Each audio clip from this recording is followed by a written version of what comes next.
papa et du prince est joué par Omar Sy. Justement, quand il joue le rôle du prince, il a un collant digne d'ailleurs d'un personnage qui était l'égérie, je crois, d'une marque de gâteaux pour enfants il y a quelques temps. Je sais plus si ça existe toujours. Je ne sais pas si vous voyez ce... Ah, voilà.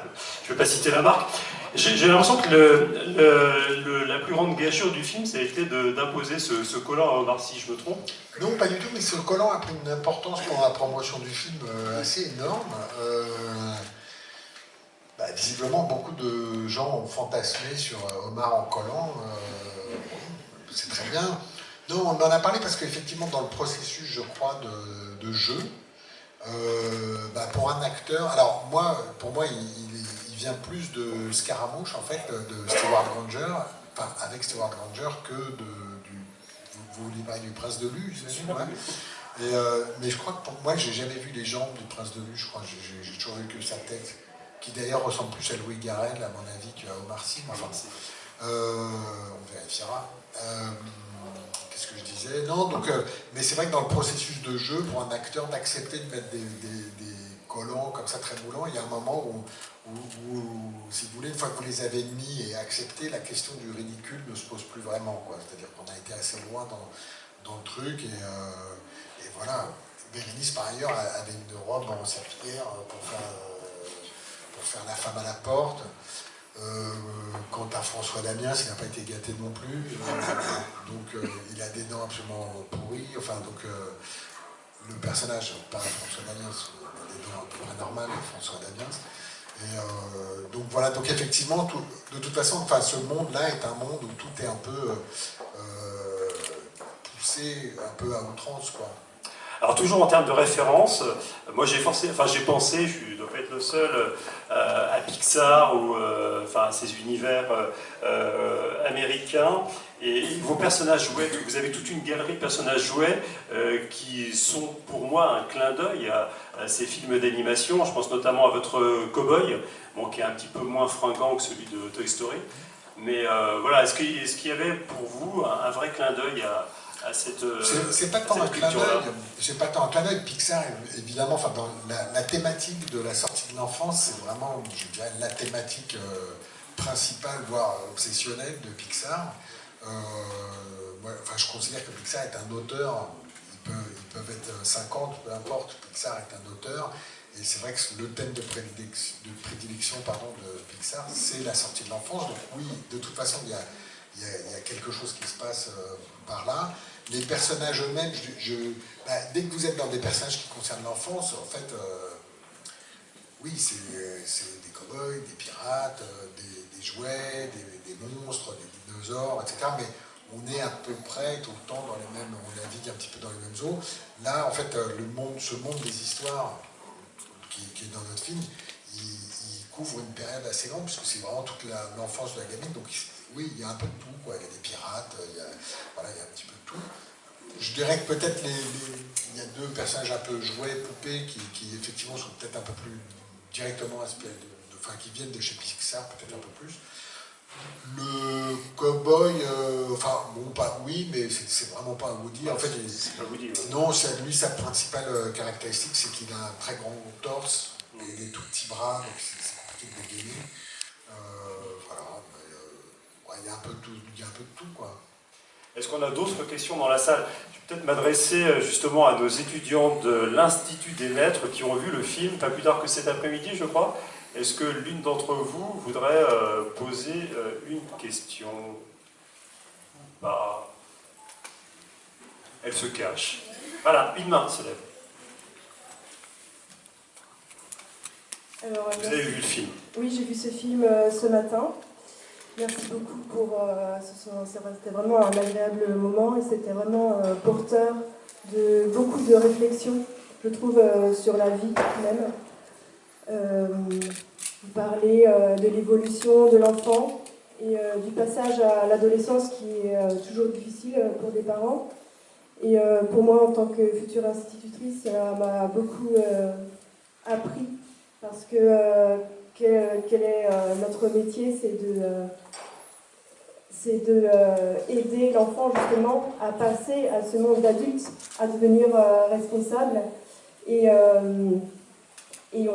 On voit notamment quand l'élève grandit, il arrive en classe de CM1, CM2, sa maturité évolue et vous montrez bien que petit à petit, il ne s'agit plus de lui simplement lui donner des ordres, mais il a besoin petit à petit de comprendre justement ce qu'on lui demande pour exercer davantage, faire des choix responsables. Donc merci beaucoup. Après ça, j'avais une petite question aussi. C'est le rôle d'Omar. Le rôle d'Omar qui justement au départ il est assez réfractaire, il ne veut pas laisser sa fille sortir avec ses amis. Il me semble que, je le comprends quelque part, comme il a envie de protéger sa fille qui n'a que 11 ans, et peut-être qu'elle est une adulte en construction, et qu'elle n'a pas encore, justement, elle n'est pas encore tout à fait prête à poser des actes responsables. Mais je trouve très intéressant de montrer cette évolution de l'enfant qui passe à ce monde adulte. Voilà, merci beaucoup. Alors, c'est pas vraiment une question, je voulais peut-être réagir quand même, Michel ou Bérénice.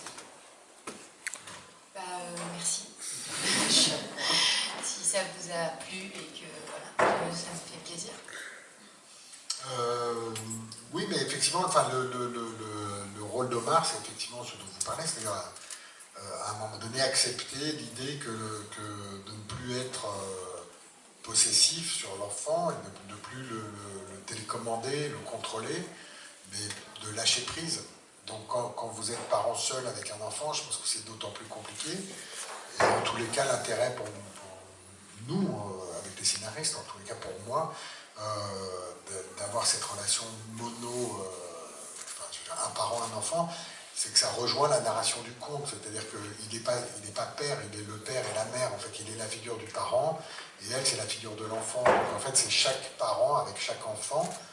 Là, on en a fait une famille, mais en fait, ça correspond à tout le monde. Même si vous avez une femme ou un mari et que vous avez plusieurs enfants, pour chaque enfant, vous, en tant qu'individu, vous êtes confronté à ça. C'est-à-dire, à un moment donné, accepter de lâcher prise, accepter que l'enfant n'est plus...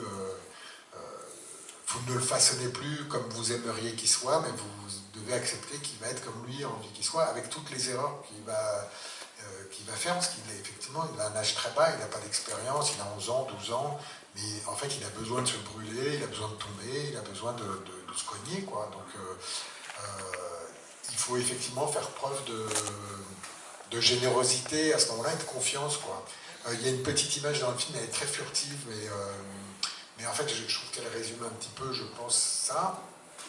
En fait, moi, alors, par rapport à vos copains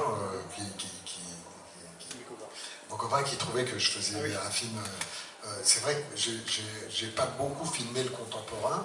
Enfin, j'ai fait quelques pubs et mon premier film était contemporain, mais j'ai pas beaucoup filmé. Et là, en devant filmer des arrêts de bus et tout ça, la question s'est posée des publicités, par exemple. Et donc j'ai enlevé les publicités que je trouvais pas très compatibles avec l'univers du conte, et je les ai remplacées par des messages plus... soit des phrases de narrateur, soit des phrases qui ont un rapport vague comme ça à l'histoire. Et sur un des bus, justement, pour illustrer ce que je voulais dire, donc j'aime bien ça, c'est 1000 kilos de plumes.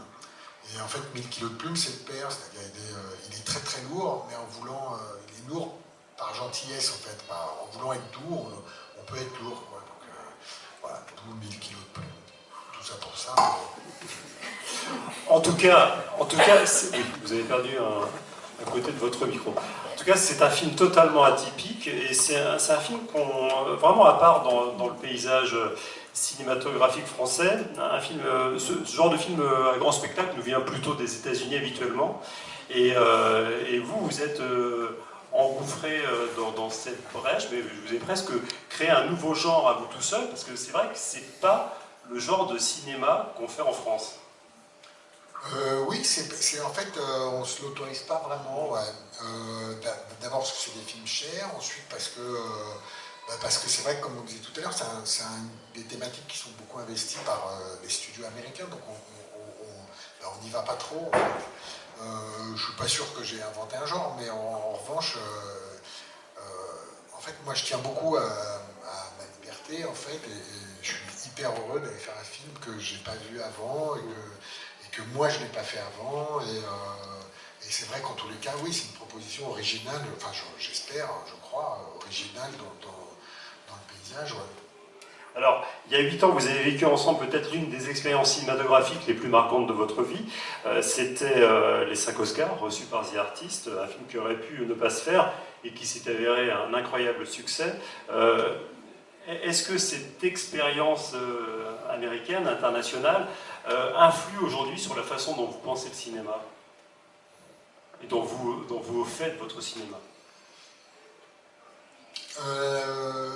Indirectement, oui, c'est-à-dire, c'est pas directement, je ne dis pas, bon, j'ai fait un film qui a eu 5 Oscars, donc ceci, en revanche, oui, parce que, par exemple, les producteurs m'appellent sur un film, le fait d'avoir eu un succès avec un film qui soit purement visuel aussi, c'était à la nature du film elle-même, fait que les producteurs peuvent m'appeler pour un film comme celui-là, par exemple.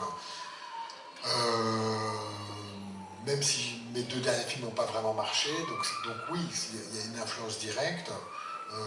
Il y a une influence dans la manière dont les gens perçoivent mon travail aussi. Et ça, moi, je ne le maîtrise pas, mais il y a des gens qui ont peut-être un peu trop d'indulgence et des gens qui ont peut-être un peu trop de sévérité. C'est-à-dire, je crois que ça a peut-être poussé un petit peu les curseurs.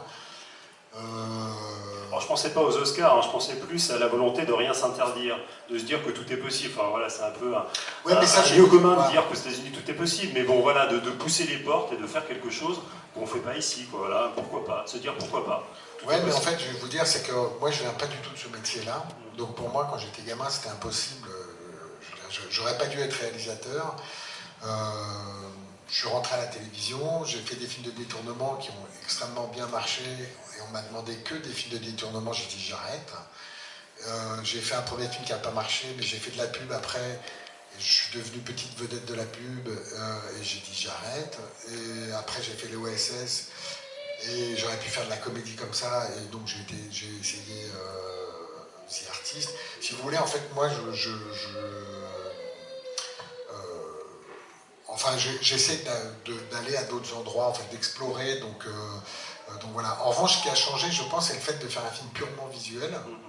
Ça me fait changer, moi, ma manière de penser les films. Ouais. D'accord. C'est vrai que plus ça va, plus je fais confiance à l'histoire racontée en images. Ouais. Bon, je suis désolé, hein, vous m'avez involontairement tendu la perche, je vous avais cité OSS 117, donc je vais vous poser non pas la question qui fâche, mais la question qui vous embête peut-être. À savoir que ça fait 10 ans qu'on attend, enfin je crois que c'est à peu près ça, hein, 10 ans, le nouvel OSS 117, il est en train de se faire, sans vous, etc. Est-ce que c'est un regret ou est-ce que c'est... est-ce que pour vous c'est un choix délibéré et puis voilà, vous êtes vraiment passé à autre chose? Ah bah moi je suis passé à autre chose, après oui, c'est un choix délibéré dans le sens où les producteurs voulaient faire ce film-là précisément. Moi, c'est pas le film que j'aurais aimé faire. Ils voulaient le faire maintenant, j'avais pas envie de le faire maintenant. Donc voilà, ils ont fait leur film. Il n'y a pas de. Ça se trouve, s'il y a un 4e OSS 117, vous pourriez très bien vous trouver aux commandes dans 5 ans. Enfin, rien n'est fermé. Et il ne faut jamais dire jamais. Il ne faut jamais dire jamais. Est-ce qu'on a d'autres questions dans la salle ?